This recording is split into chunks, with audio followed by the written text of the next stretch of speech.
3C 班嘅陳子琪同埋佢哋嘅爸爸陳國恒先生、媽媽陳婉玲女士，同埋咧6B 班朱子咧為我哋帶嚟精彩嘅舞獅表演。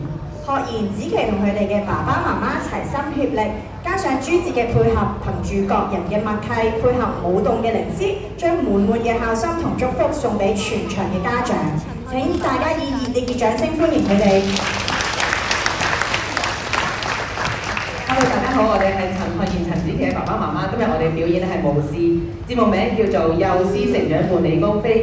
平時大家睇舞獅嘅時候，知唔知佢哋做嘅動作咧係代表乜嘢？咁不如我哋今日咧試下拆解一下佢嘅動作係咩意思咯喎。有一日有隻獅子出世啦，大家記唔記得小朋友嚟到呢個世界第一件事係做咩啊？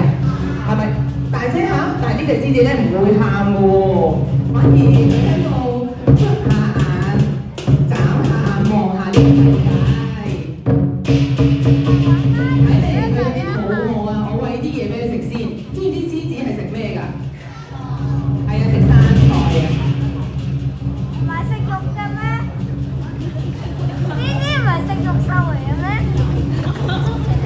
佢哋係食生菜㗎，佢食嘅第一啖生菜咧，就好似爸爸媽媽為我哋飲嘅第一啖奶咁喎。你睇隻獅子幾開心！生菜咧係中國人嘅意思咧，其實就係寓意生財。下次如果大家見到咧獅子拜完神之後食咗棵菜，不妨行埋去接下佢個財喎。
多謝朱哲、學言同埋子琪佢哋一家人咧精彩嘅舞獅表演啦，氣勢十足，見到將今晚嘅氣氛咧推到最高點。